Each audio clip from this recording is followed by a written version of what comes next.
Assalamualaikum warahmatullahi wabarakatuh. Ibu, bapak, saudara-saudari yang berbahagia, pencinta kebenaran, kita kembali menyoroti Dewan Perwakilan Daerah yang berkantor di Senayan, yang menjadi satu dengan kompleks Dewan Perwakilan Rakyat dan MPR.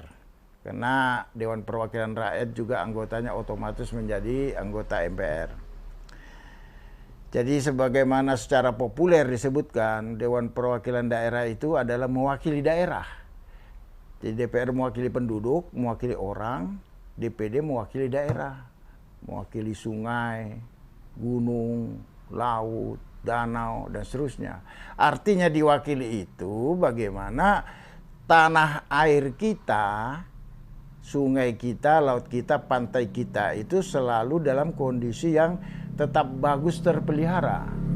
Nah, sekarang banyak sekali pantai yang mengalami abrasi, misalnya di Semarang, daerah Jawa Tengah, sampai stasiun Tawang gitu tenggelam, kereta api nggak bisa lewat. Kemudian juga sungai kita itu tanggulnya jebol dan nggak terlalu jauh jebolnya itu sebenarnya. Kemudian Kudus, Demak, Pati, kemudian jalan pantai utara itu juga, ya Allah, itu bagaimana penderitaannya masyarakat kita di bulan puasa.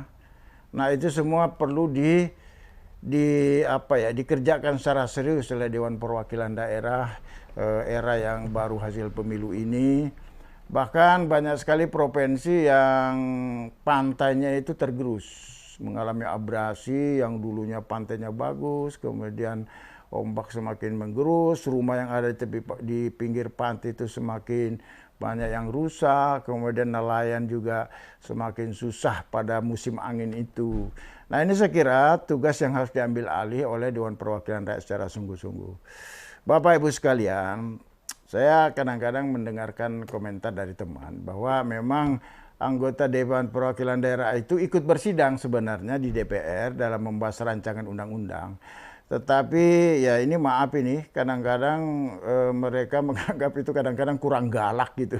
Jadi cuma menyampaikan usulan, setelah itu ya terserah diterima apa tidak. Dan saatnya lah sekarang saya kira Dewan Perwakilan itu harus berani ngotot. Ya. Sebab sekarang kalau itu gempa, daerah kita itu mengalami guncangan gempa. Gempa kan tidak bisa diprediksi oleh BMKG, oleh vulkanologi itu nggak bisa di kapan terjadinya. Tetapi kalau tanah longsor, BMKG, vulkanologi bersama dengan Badan Geologi itu kan bisa memperkirakan air yang mengendap di bukit yang lereng begitu, akhirnya itu potensi longsornya bisa diprediksikan. Nah, saya kira inilah yang harus diambil alih karena sekarang ini keseimbangan ya, kemerosotan daerah kita, apalagi orang sering menyebut ada musim El Nino. Kemudian negara kita ini kan negara maritim juga, harus dijembatani antara pulau-pulau dari Sumatera ke Jawa, dari Jawa Kalimantan, dari Kalimantan ke Sulawesi sampai ke Maluku. Ini daerah yang harus dirawat ya. Jadi kalau di negara Eropa itu mereka musim dingin, kemudian macam-macam salju. Kita kan juga tidak mengalami hambatan semacam itu. Di Jepang itu hampir setiap minggu selalu ada gempa, pernah ada gempanya 9 skala Richter.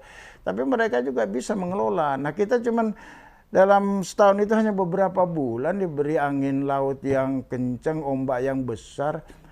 Nah, sekarang waktu pemilu sendiri kita menyaksikan itu banyak kotak suara itu diantar ke daerah-daerah itu melalui sungai, melalui perahu, melalui gunung, melalui sepeda motor, bahkan Anda berjalan kaki karena masalah transportasinya tidak bisa terjangkau. Sekarang ini menjelang lebaran, mudik lebaran juga bagaimana kita lihat juga masih banyak penduduk kita bepergian tidak nyaman karena berkurangnya transportasi. Nah, semua ini saya kira harus diterima sebagai tugas baru dari para anggota Dewan Perwakilan Daerah.